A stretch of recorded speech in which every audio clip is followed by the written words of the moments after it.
제가 어렸을 때 다녔던 교회는 본당에 드럼을 놔두면 안 됩니다. 근데 또 찬양팀은 있어요. 그러면 어떻게 해야 되죠?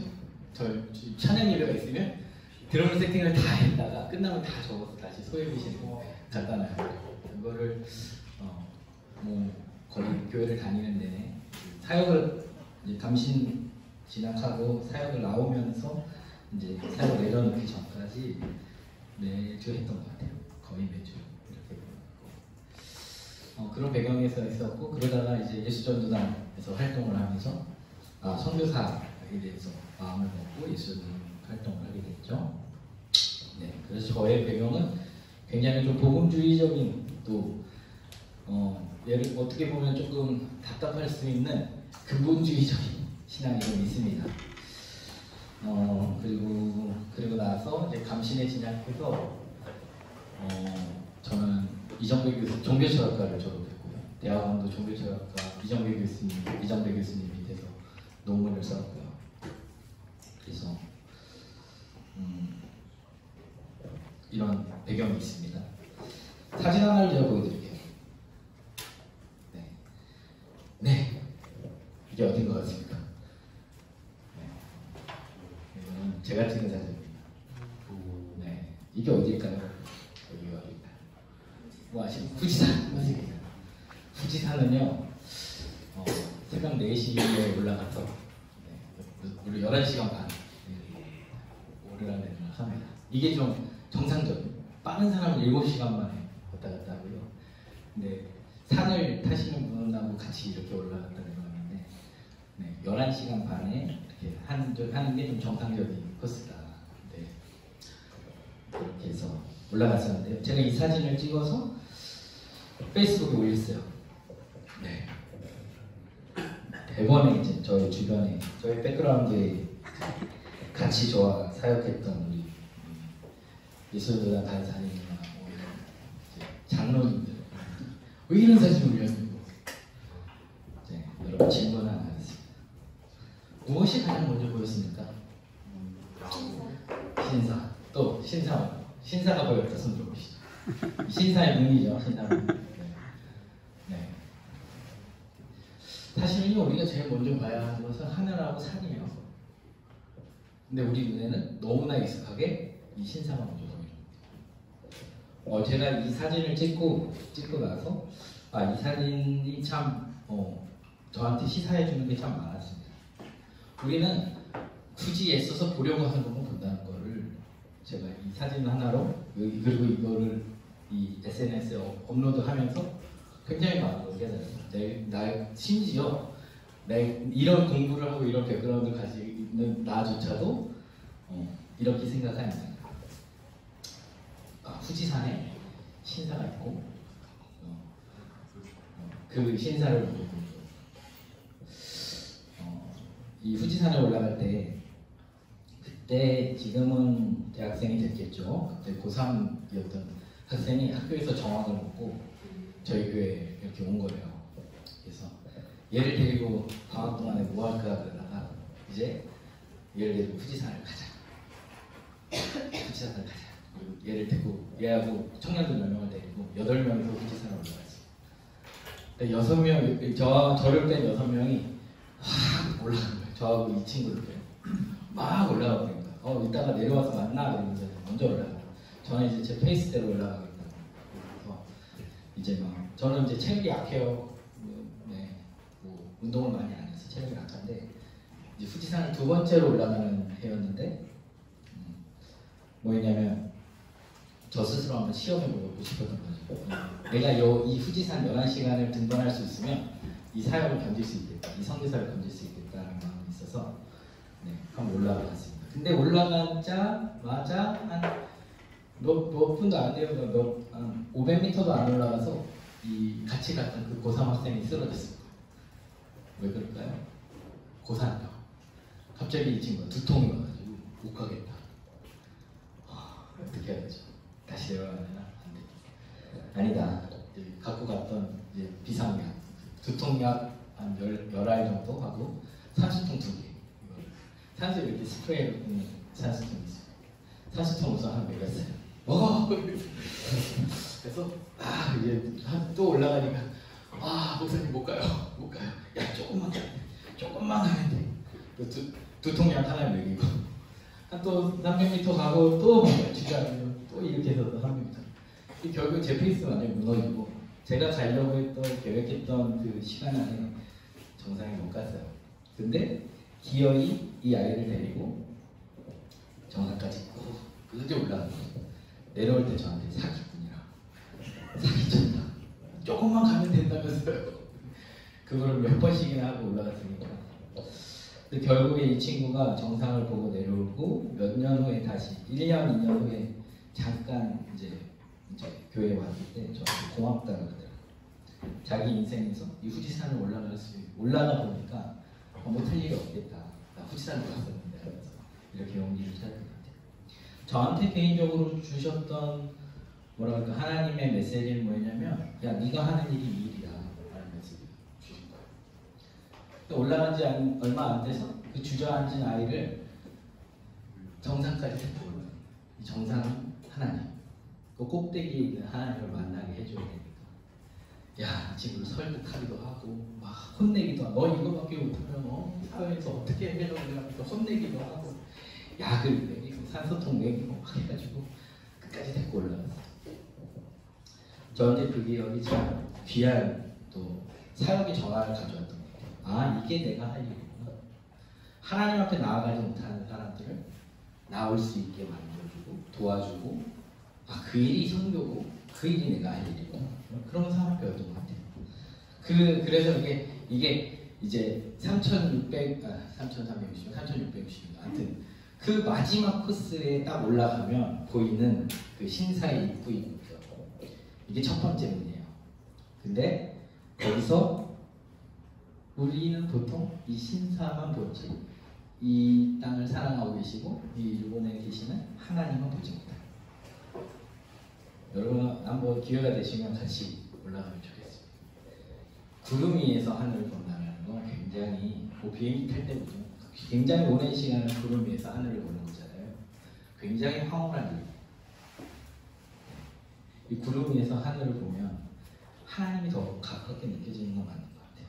왜 모세가 그 신의 산을 그 연로하신 나이 올라가시는지도 알게 되는 것 같고.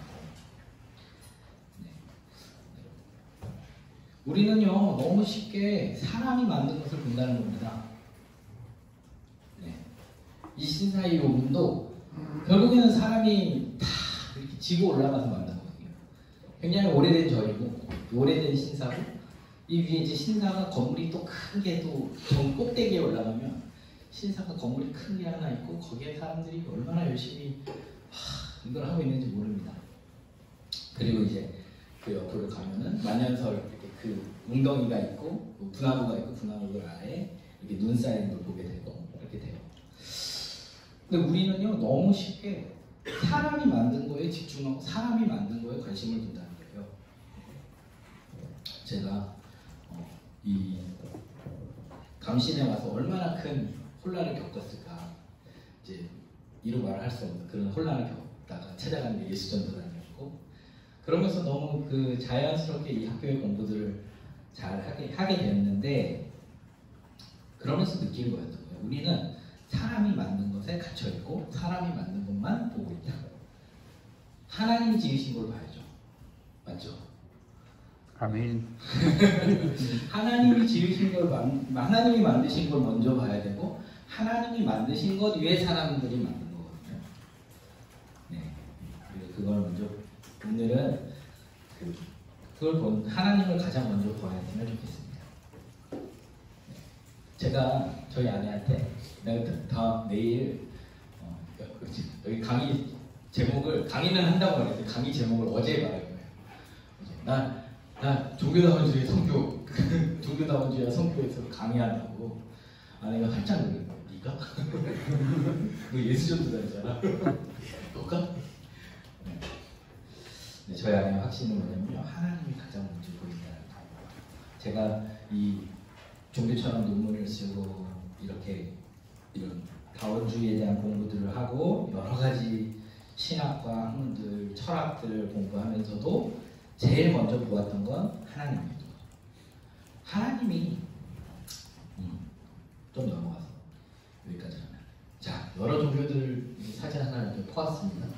그 중에 우리는 이제 기독교라고 하는 종교를 선택하고 그것을 우리의 종교로 가지고 있는 거죠. 네. 저의 배경 중에 하나는 저의 그 10년간의 예수전도단 활동 중에 정말 노른자 같은 시간이 있어요. 계란의 노른자. 그거는 인도에서 2년 동안 DTS 예수전도단 훈련을 받고 또 1년 동안 더 간사로 사역했던 그 2년의 시간인데요.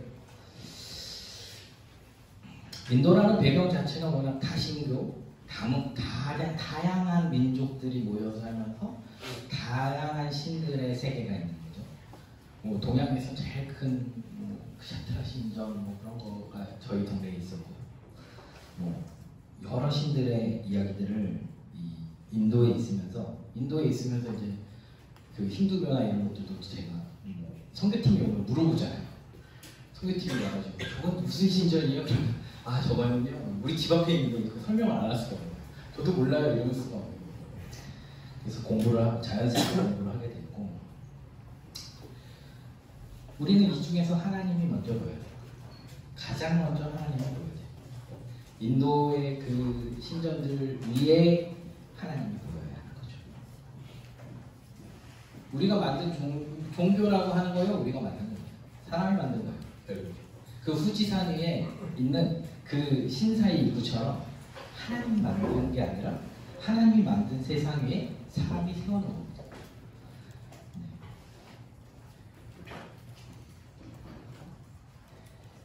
근데 제 안에 있는 확신이 뭐였냐면요, 하나님은 쓸데없는 걸 굳이 이 땅에 만드시지 않는다. 그렇게 한가하신 분이 아니세요. 바쁘십니다. 여러 일을 하시면, 우리의 기도를 다 들어주시면 굉장히 바쁘시죠. 그렇게 바쁘신 하나님이 왜 굳이 쓸데없이 이걸 만드십니까? 이 종교라는 걸 만들고 우리가 살아가는 데 있어서 힌두교, 저는 제가 접하고 있는 접했던 종교는 힌두교고, 지금 접하고 있는 거는 일본의 그 신도라고 하는 일본 종교죠.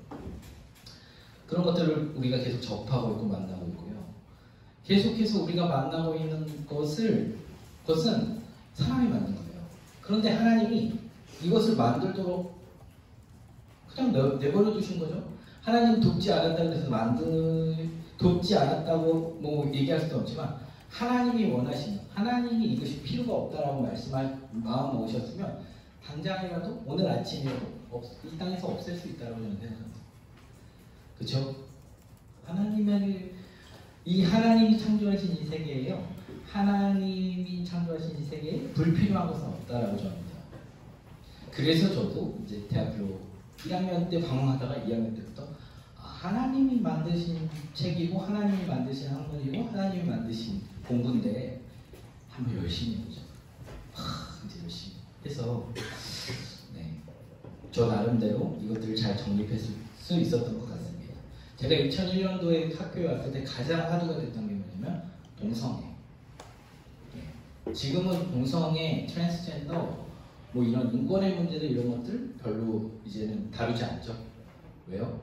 당론이 끝났습니다. 어느 정도 세상 안에 정리가 끝난 거예요.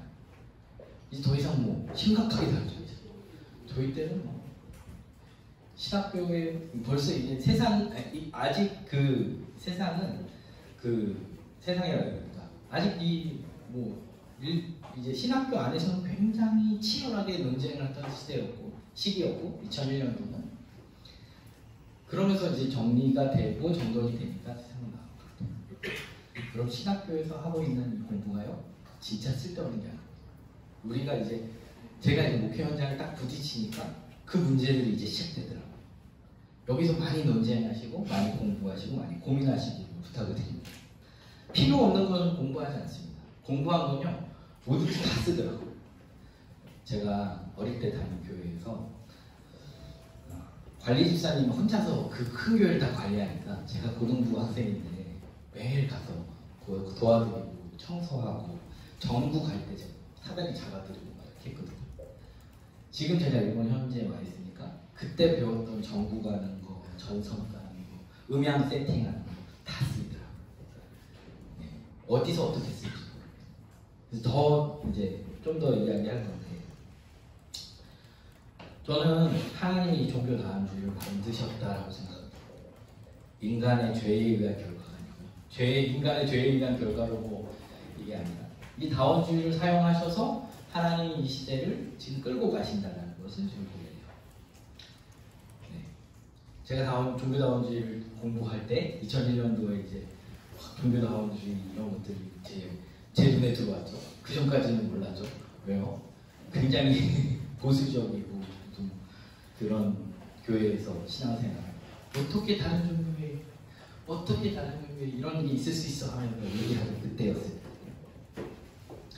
근데 지금 우리가 좀 하나를 생각해 봐야 돼요. 종교를 빼고 다원주의만 우선 조금 한번 다뤄볼까요? 다원주의라는 얘기를 들었을 때 어떠세요?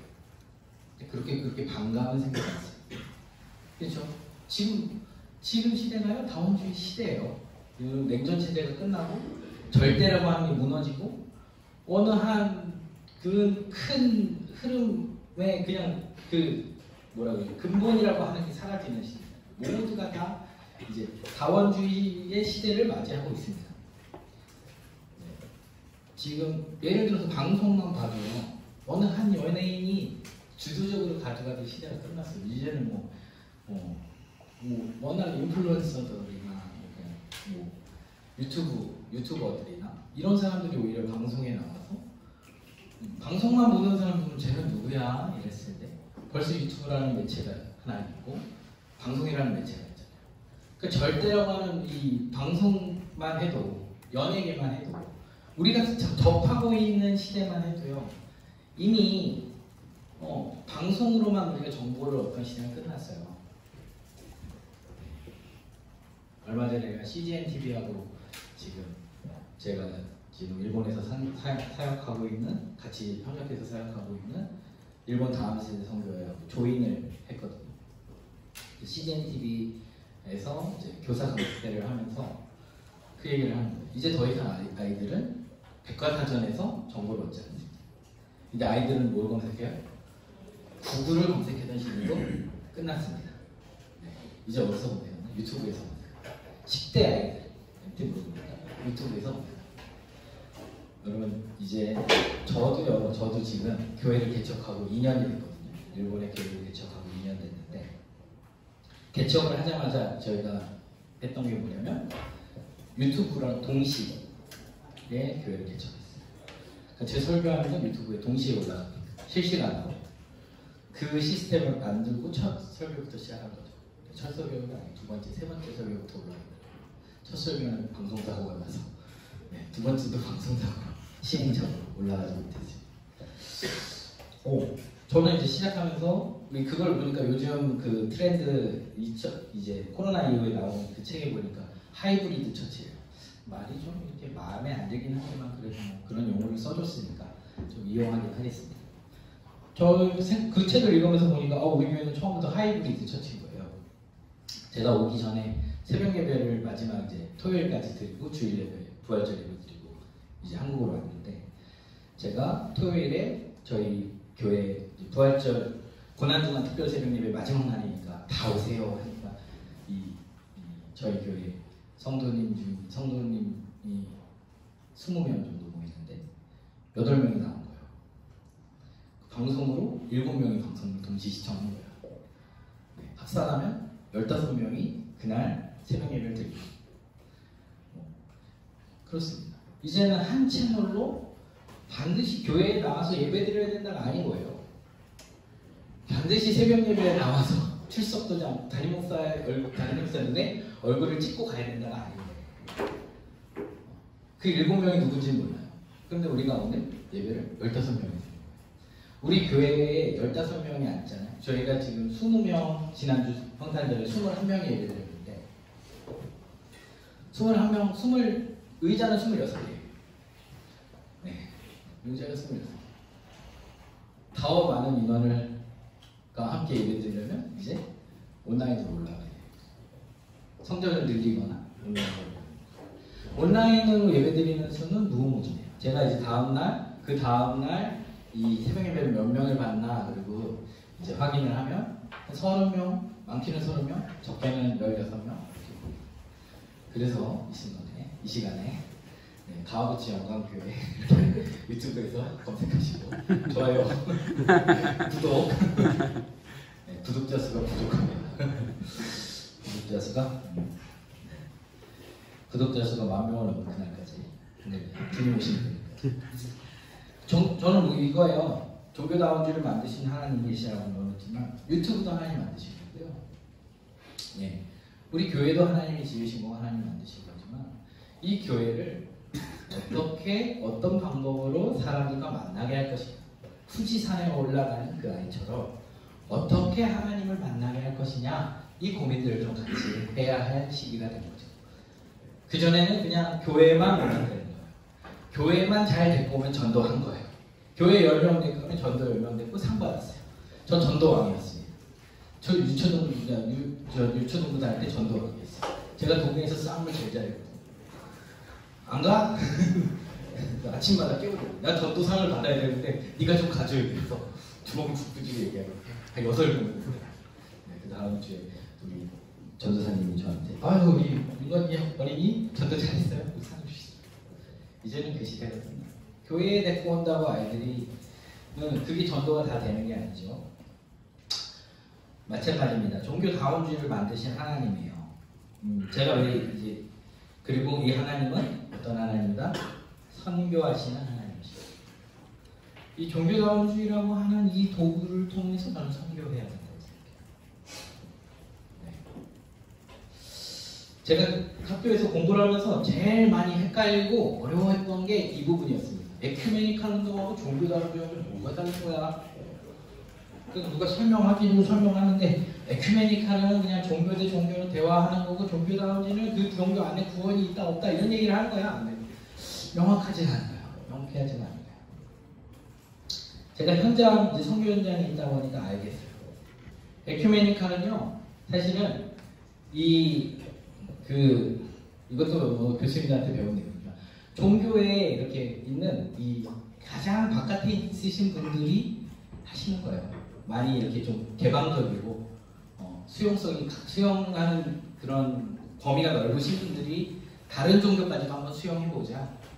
그리고 그 상대 종교들을 이해해보자, 알아보자라는 운동에서 시작되는 거죠. 근데 이 다원주의는요, 종교다원주의, 그 다원주의는 흐름입니다. 시대가 바뀌고 있는 거예요. 이걸 따라가지 못하면 어떻게 되는 거예요? 도태되는 거죠. 네. 이걸 따라가지 못하면 교회가 문을 닫는구나라고 생각하는 거죠. 아니에요. 교회는 문을 닫는 게 아니라 포지션 변경을 하고 있는 거예요. 지금까지 교회는요 그렇게 문을 닫지 않고요 포지션 변경을 해온 겁니다. 예수님 부활 승천하신 부활주의 여기 잘 들으셨습니까? 계란 삶으시느라고 고생하셨습니다. 계란 포장한다는 거 아주 네. 물리도록 계란 깨지고 먹고 이렇게 했죠. 그런데요 이 교회는요 지금까지 문을 닫아본 적이 없습니다. 그럼 그렇죠? 하나님은 이 교회를 그냥 놔두지 않으십니다. 교회를 문 닫게 그냥 버려두지 않으세요. 단지 뭐했다? 포지션 변경을. 지금 코로나가 너무 힘들게 이 한국을 휩쓸고 갔죠. 근데 되게 놀라운 건 이제는 이 코로나 이후에 교회의 체질이 바뀌었다는 거예요. 이제 70 먹으신 할머니 권사님도 줌으로 소그룹 모임을 하시더라고요. 네, 유튜브로 우리 목사님 설교, 우리 예배 실황을 다 보시고 교회 다리가 오늘은 무릎 관절이 안 좋아, 오늘은 온라인으로 예배드려야겠어. 저희 교회 권사님은 집이 모세요. 겨울철에 이렇게 다니시는 건 힘드신데 딱 아침에 제가 이제 새벽 예배 링크를 저희 성도들한테 보냅니다. 그래봐야 20명이요.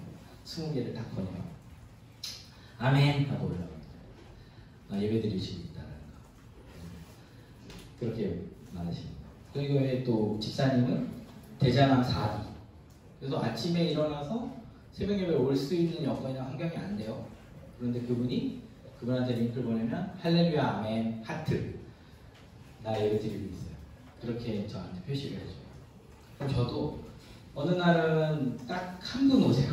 이제 평상시에 특별 새벽 예배니까 8명 왔죠. 평상시에는 한 분이 다 매일 남자 집사님 한 분이 오세요. 이 집사님은 저는 주일 예배보다 설교 예배 설교가 더 좋아요. 매일 주일과 만나는 게 너무 좋아요. 그러면서 오십니다. 차를 몰고 10분, 20분 운전해서 오시는데 그 성전을 사모하는 마음이 있으시니까 오십니다.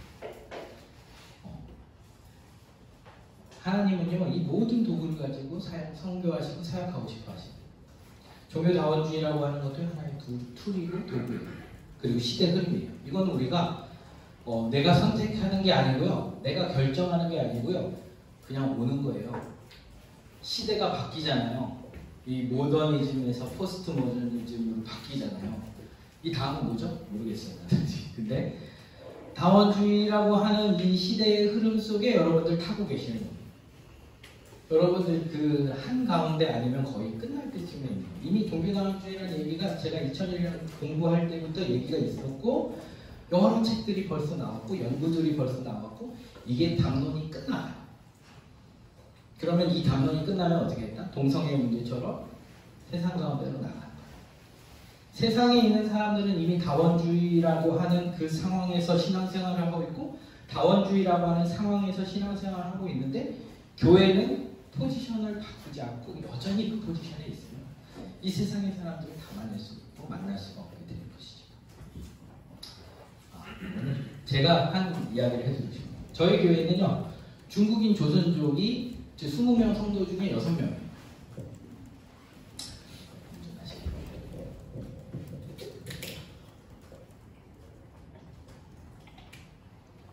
저희 집사님 남편분이 북경에 칭화를 나왔어요. 북경대하고 같은 레벨에 있는 데가 칭화를 해요.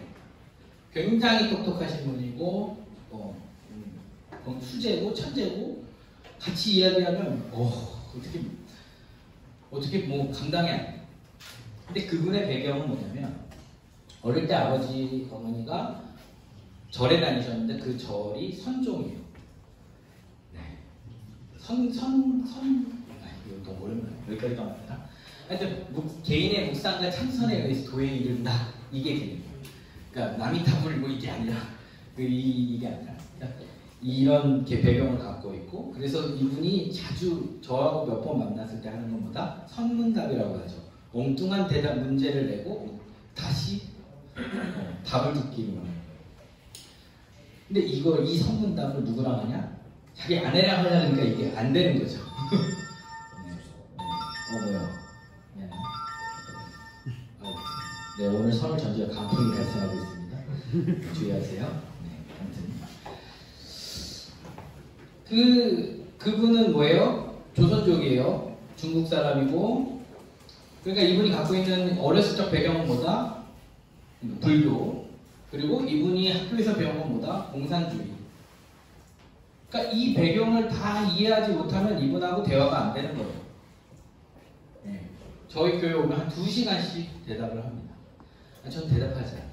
왜요? 선문답은 대답으로 대답하는 게 아니라 문제로 대답해요. 그래서 계속 질문을 하죠. 다시 질문하고 또 질문을 듣고 답하면서 질문하고, 이렇게 해서 한 2시간 대화를 해도 시간 가는 줄 모르죠. 열띤 그런 질문에 질문이 왔다 갔다, 엉뚱한 질문들, 선문답을 왔다 갔다. 그러면서 그분이 마음을 조금씩 열기 시작하고 저희가 계속 기도하고 있어요. 아직 저희 교회에 나오지 않아요. 감사하게 지지난주부터 그 두 아들하고 딸, 자녀만 나오기 시작했고, 엄마만 나오다가 자녀만 나오기 시작했고, 이제 곧 올 겁니다. 네. 저에게 만약에 이 다원주의에 대한 이 인식이 없고 그런 생각이 없었으면 받아들일 수 없는 거죠. 감히 교회에 와서 나한테, 목사한테 이런 질문을 해? 그렇게 되는 거죠. 저한테는 그게 없는 거예요. 그 벽이 없고, 벽이 이미 허물어진 상태로 선교지에 나가니까 누구를 만나도 차별 없이, 누구를 만나도 없이 선입견 없이 대하더라고요. 요즘 제가 1대1로 양육하고 있는 형제가 있습니다. 조선족이고요. 그 친구도 조선족이고 33살 청년이고 식당 일을 하는 청년인데, 지금 얼마 전부터 지금 교회 매일 와가지고 성경을 읽고 있어요. 잠언을 아주 잠언의 박사가 되겠다고 열심히 있고 계속 질문하고 그래요. 이 친구를 데리고 그 CGN TV에서 하는 교사대학을 가는데 그 교사대학 첫날은 이제 이 원론적인 이야기, 일본 이제 좀 연륜이 있으신 선교사님이 일본의 다음 세대 선교 어떻게 해야 할까. 근데 처음에 한 사람 한 사람 나와서 소개를 하는 거예요. 근데 얘는 이제 교회 다닌 지 1년밖에 안 된 친구가 나와서 소개를 하는데 저는 1년밖에 안 됐고 저에 대한 얘기를 할 때 제일 저에게 이제 이 얘기를 해주시고 뭐냐면 자기가 한국 사람들을 몇 명 만나보고 많이 몇 번 겪어봤는데 우리 목사님은 편견이 없더라. 그게 저한테는 내가 지금 이 사역을 잘하고 있구나.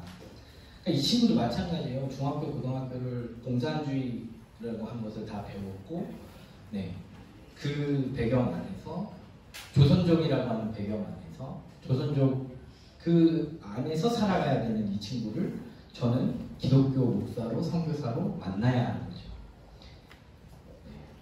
선교제 상황이 이렇습니다. 다원주의라고 하는 이 상황 속에 살고 있고요. 이것들을 받아들이는 것밖에는 방법이 없습니다. 여러분이 이제 목회하는 시대에 우리가 목사가 되고 교회를 이끌어가는 시대는요 더 하죠. 그게 받아들여지지 않으면 더 이상 교회에 갈 이유가 없고 필요가 없습니다. 교회가 포지션 변경을 하지 못하면 이제 교회는 문을 닫는 겁니다. 그 교회 포지션 변경을 한 교회들만 살아남죠. 제가 결정적으로 이 다원주의 공부해야겠다. 다원주의를 공부하지 않으면 이제는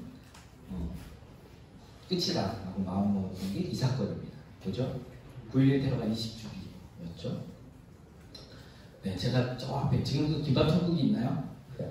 김밥천국에서 밥을 먹고 있는데 뉴스인데 분명히 뉴스인데 영화 같은 뉴스가 빵 나오는 거예요. 뭐지? 무슨 영화 아니야? 진짜 이 영화의 한 장면 같은 비행기가 날아와서 빌딩에 부딪히는 이 사건이 저 김밥천국에 앉아서 김밥 먹고 있다가 이게 첫 번째였고 두 번째 영화 같은 상황은 뭐냐면 3.11 대지진, 일본의 3.11 대지진에 이게 집 쓰려고 하고 이런 거 보면서 그랬죠. 오늘은 이제 9.11 테러만 이야기하겠습니다. 20년이 됐습니다. 네, 20년 넘었죠. 그래서 왜 이 일이 일어난 겁니까? 여러 가지 원인들을 분석해냅니다. 사회학자들이, 종교학자들. 근데 종교학자들은 뭐라 그러죠? 9.11 테러에 대해서 왜 일어났죠? 왜 일어났는지 아시는 분? 혹시 요즘 이런 분위기군요. 왜 일어났습니까? 비행기가 너무 싸가지고 비행기 마음에 안 들어! 들이받는 겁니까? 저 빌딩 너무 커! 아니잖아요. 왜 저는 뭐냐면 기독교 근본주의 대 이슬람 근본주의의 충돌이었다고 생각합니다. 결국 근본주의와 근본주의가 충돌해서 만든 이 대재앙이었죠. 이것의 결과는 어떻게 되었습니까? 결과, 이 근본주의와 싸움의 결과. 그러면 20년 후의 결과는 이겁니다. 뭐죠? 아프간 철수. 정말 눈물을 흘리면서 봤던 게 아프간 그 아버지가 애기들 막 받아달라고 이분 그 손에 자기 애기 막 이렇게 철장에 올리고 그랬어요. 왜냐면 저희 애가 태어나면 그만했거든요. 야, 이게 저 상황이 지금 저게 어떻게 된 거냐. 막 사람들 비행기에서 떨어지고 그런 걸 봤어요. 여러분, 이 20년의 결과 무엇입니까? 네, 22년 8월 30일 저희 아이가 한 달 될 때 7월 27일 날 태어났는데 저희 둘째 아이가 한 달 됐을 때 일어난 일이에요. 뭡니까? 어느 쪽도 승리하지 못했다. 네. 어느 쪽도 승리하지 못했어요. 이 싸움에서 20년을 싸웠는데요. 어느 쪽도 승리하지 못했어요. 심지어 미국도 얻어낸 게 없고 잃기만 했고 아프간에도 상처만 남았던 거죠. 지금 결국에는 탈레반 정권 들어오고 다시 기독교 박해와 여러 가지 기독교 박해뿐만 아니라 여성 인권 문제 여러 가지 문제들이 다시 이전보다 더 심하게 나왔다는 거예요. 결국 이 근본주의와 근본주의 싸움에서 승리한 사람은 아무도 없다. 네. 결국 이 싸움에서 얻은 이익은 아무도 없다.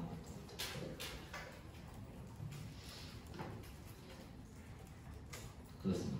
이제 일본 얘기를 좀 하겠습니다. 네. 일본은 네, 너무 이제 시부야죠. 저희 집에서 한 30분 가면 시부야에 거리고요. 한번 놀러 오세요. 제가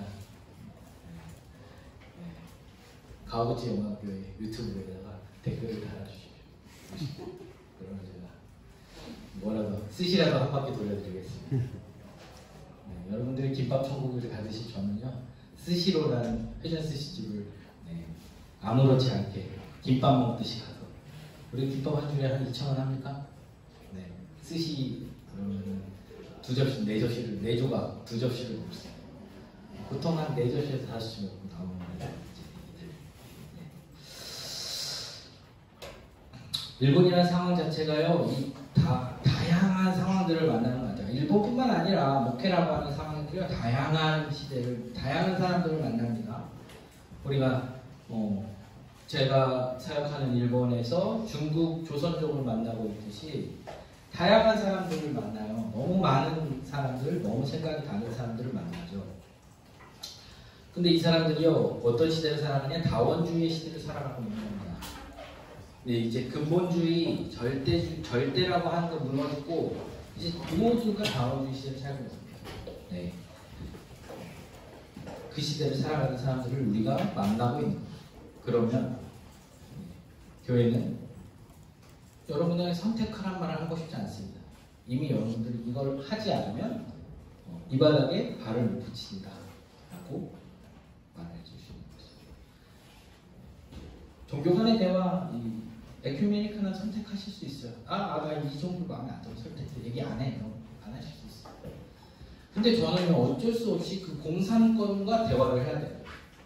우리 교회 20명 성도 중에 그 교육을 받고 자란 어른들이 한 6명 되고, 이 어른들을 이해하려면, 어른들의 이 조선족의 사고방식을 이해하려면 이 공산주의에 대한 이해를 못하면, 공산주의에 대한 원리를 파악하지 못하고 이해를 못하면 이분들과 대화를 하는 거죠.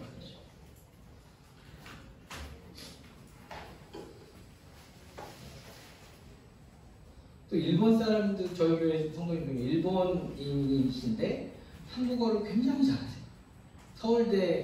서울대 국문학 석사가 있어요. 제가 글을 써서 좀, 목사님 이거 문법이 틀렸는데요. 예, 그렇죠. 빨간 펜으로 이렇게 체크해서 주시면 돼요. 네, 제가 일본 사람한테 한국어 교육했습니다. 이분의 얘기도 하고 싶은 게 뭐냐면, 이분은요, 다 문화 속에 살고 있는 거예요. 아내가 미얀마 사람. 이 아이들은 일본과 미얀마 하프니까 그 정체성을 가지고 아이들 둘이 자라요. 이분은 또 한인교회에 와서 신앙생활을 하고 한국인들하고 같이 생활하고, 이 한인교회가 한국인들만 있는 게 아니라 또 중국 사람들하고 있고, 일본에서 신앙생활을 하는데 너무 많은 사람들의 사고와 사상과 이런 것들을 맞대고 살아야 되는 거예요. 네. 우리가 이제 목회하는 이 현장은요, 이 시대에 있는 것입니다. 한국 사람만, 전라도 사람만, 경상도 사람만 모여서 목회하는 시대가 지나는 거죠. 네. 제가 어른이 돼서 생각해 보니까 저희 본교회가 이렇게 확 커지지 못했던 이유가 있었어요. 왜냐면 저희 본교회는 제가 어릴 때 다녔던 교회는 그 광주 쪽에서 상경하신 분들이 모여서 세운 교회예요. 그러니까 저도 어릴 때 교회에만 있었다 보니까 자연스럽게 저도 전라도 사투리 뭐시요? 기억, 나의 기억이 이제 충청도지. 뭐시요? 못하냐? 욕 봤어요? 맨날 우리 장모님 보시고, 아이고 윤전도사 욕 봤어요? 근데 그렇게 모이던 교회가 그 포지션을 바꾸지 못하면 부흥하지 못하는 거예요. 부흥이라고 하는 그 말도 이제는 사라져야 되는 말인 거죠. 그러니까 우리의 개념, 부흥이라는 말은 성령이 역사하셔서 성령이 일하신다는 걸로 개념이 바뀌어야 돼요. 사람들 많이 모여서 웅성웅성되고 막 부쩍부쩍되면 그게 부흥이 아니라 성령이 역사하시고 선교하시는 그거를 부흥이라고 해야 되는 거죠. 다원주의 시대를 살아가는 사람들이고요. 이 종교다원주의는 뭐다? 시대의 현상입니다. 그래서 여러분들이 선택하고 선택 안 하고가 문제가 아니고요.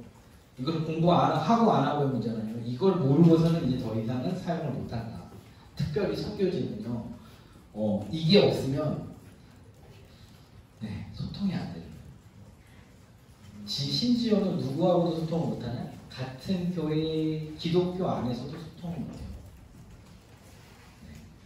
같은 기독교 안에서도 너는 나하고 교단이 달라.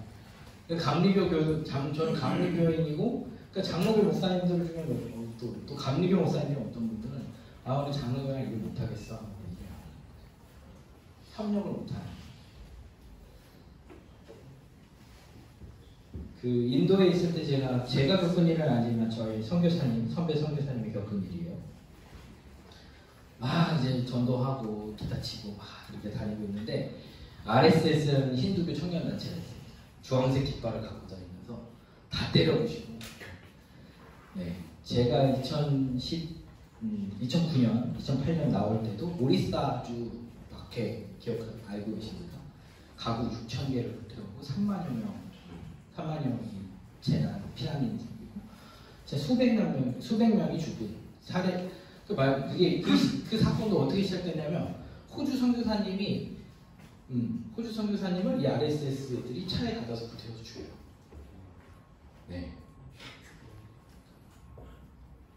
아이들과 함께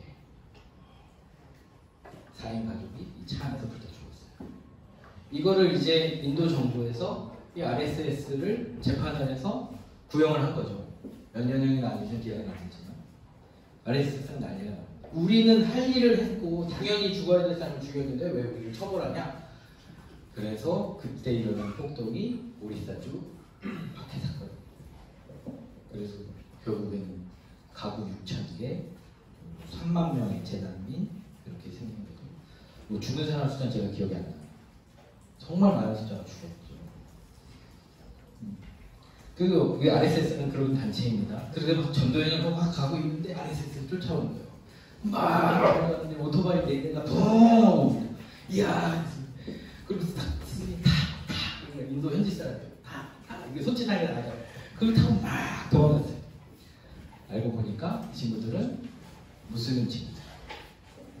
기독교인이 아니고 무슬림 친구들이 기독교인들인 걸 알고 기독교인들이 RSS한테 공격당한다는 걸 알고 이 사람들 피난시켜주고. 선교사로 나가시는 분들은 반드시 막 도망가고 있는데 야 너 종교가 뭐야? 나 이슬람 안 타! 죽는 거예요. 순교하겠어. 그렇게 됩니다. 우리가 접하고 있는 선교지의 상황은요 더 심각하지 이런 말을 좀 쓰지 않아요. 더욱더 역동적으로 다원주의 시대, 종교 다원주의가 없이는 이제는 선교 못하는 시대가 되었습니다.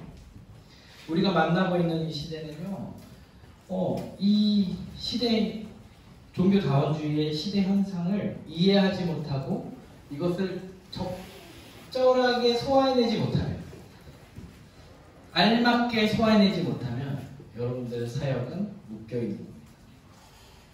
목사를 하던, 선교사를 하던, 뭘 하던 좋습니다.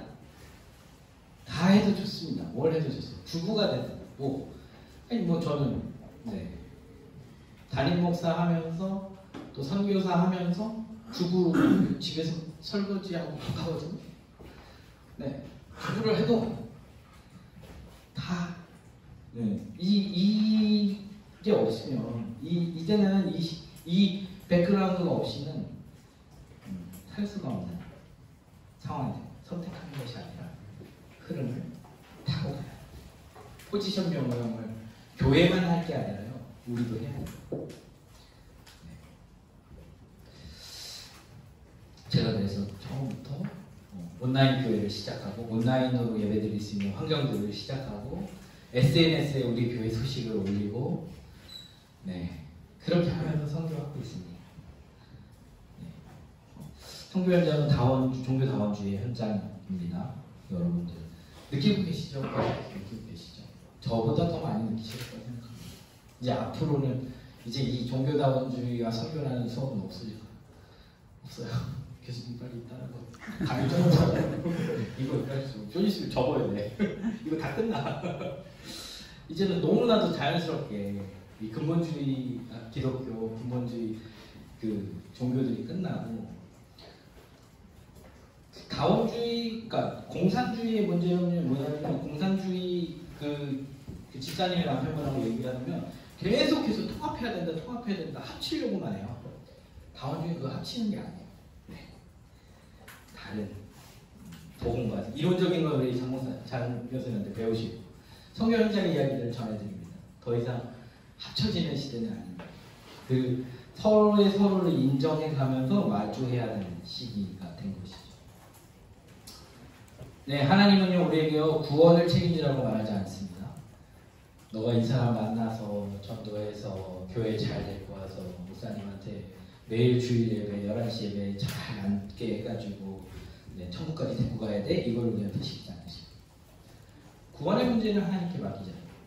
종교단은 이 종교에 구원이 있냐 없냐 이거는 나중에 좀 따져보자. 그럼 우리 천국 가서 한번 따져봅시다. 주님 앞에서 저 사람 이슬람 믿고 있어. 구원을 받았습니까? 못 받았습니까? 이거 예수님께 가서 물어봐요. 그 문제는 나중에 얘기하고 우리는 뭐하자?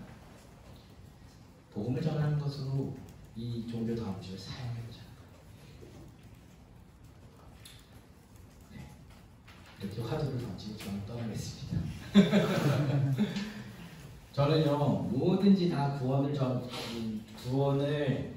전하는 도구로 사용해야 된다고 생각해서 그래서 예수전도단에서 훈련도 받았고 또 강사로 활동도 해봤고 그리고 또 감신대에서 논문 5개 논문을 썼거든요. 저는 종교다원주의 토착하신 아비라고 하는 거예요. 아니, 선교를 갔다 오고 나니까 2년 동안 인도 선교를 갔다 오니까 제일 필요한 게 토착하신 아비예요. 토착하신 악을 모르니까 인도에서 너무 헤맸어요. 그걸 공부하고 나가셔야 돼요. 감신에 있는 건 축복입니다. 동의하십니까? 감신에 들어온 건 정말 귀한 일이 축복입니다. 이 감신이 가장 잘하고 있는 학문이며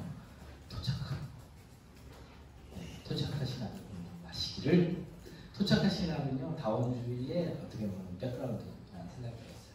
제가 지금 이제 하면서 이제 몇 시간 이제 끝날 거예요. 이제 거의 끝나갑니다. 토착하신 악은 그 생각이 들었습니다. 여러분 혹시 논문을 쓰시거나 뭘 하시거나 할 때 제가 그냥 저의 졸업한 선배로서 보면은 2가지 중에 하나 있어요. 하나 웨슬리 신학 아니면 토착하신. 네. 좀 저처럼 진보적인 이런 기독교가 좀 진보적인 바탕을 좀 가지고 계신 분은 토착한 쪽으로 쓰시고 저하고 좀 다를 수 있습니다. 네, 저와 예술전도단 그쪽의 백그라운드를 가진 분들은 웨슬리 쪽을 쓰시면 돼요. 네. 결국 저희 학교가 제일 잘하는 건 웨슬리라고 토착한 신학이에요. 그 안에 하나님이 다 만드신 거라는 것을 잊지 않고 공부하시면 헤매지 않으실 거라고 저는 생각합니다.